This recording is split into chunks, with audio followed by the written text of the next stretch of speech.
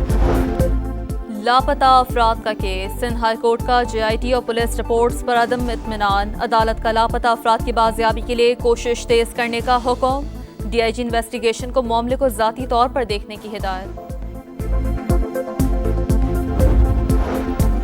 Supreme court bar کے سالانہ انتخابات، پولنگ جاری، شام 5 بجے تک ووٹ کاسٹ کیے جا سکیں گے۔ حامد خان اور آسمہ جہانگیر گروپ میں کانٹے کا مقابلہ متوقع، صدر کے لیے میاں عبدالقدوس اور شہزاد شوکت آمنے سامنے۔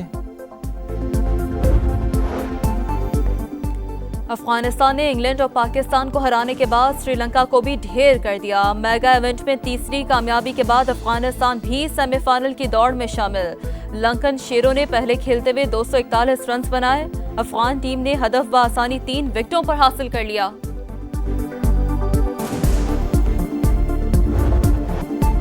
لائنل میسی کامیابیوں کی نئی بلندی پر، اسٹار فٹ بالر نے ریکارڈ 8ویں مرتبہ بیلن ڈور ایوارڈ جیت لیا۔ معروف سابق فٹ بالر ڈیوڈ بیکہم نے میسی کو ٹرافی دی، میسی نے بچوں کو بھی اسٹیج پر بلا لیا۔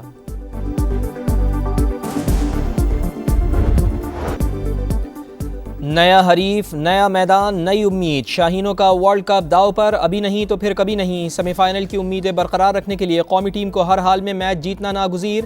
اہم مارکے میں پاکستان اور بنگلہ دیش آج آمنے سامنے، بابر 11 سرخرو ہوئی تو اگر مگر کا گیم شروع ہو جائے گا۔ کولکتہ کے تاریخی اسٹیڈیم میں قومی کرکٹرز کی بھرپور پریکٹس، پوائنٹس ٹیبل پر پاکستان کا 7واں اور بنگلہ دیش کا 9واں نمبر۔ قومی ٹیم میں 3 تبدیلیوں کا امکان ہے، امام الحق، محمد نواز اور شاداب کی جگہ فخر زمان، سلمان علی آغا اور اسامہ میر کی شمولیت متوقع۔ اور پیرس ماسٹرز ٹینس میں آسٹریا کے ڈومینک تھیم نے واورینکا کو اپ سیٹ کر دیا، سوئس کھلاڑی پہلا سیٹ جیتنے کے باوجود میچ ہار گئے۔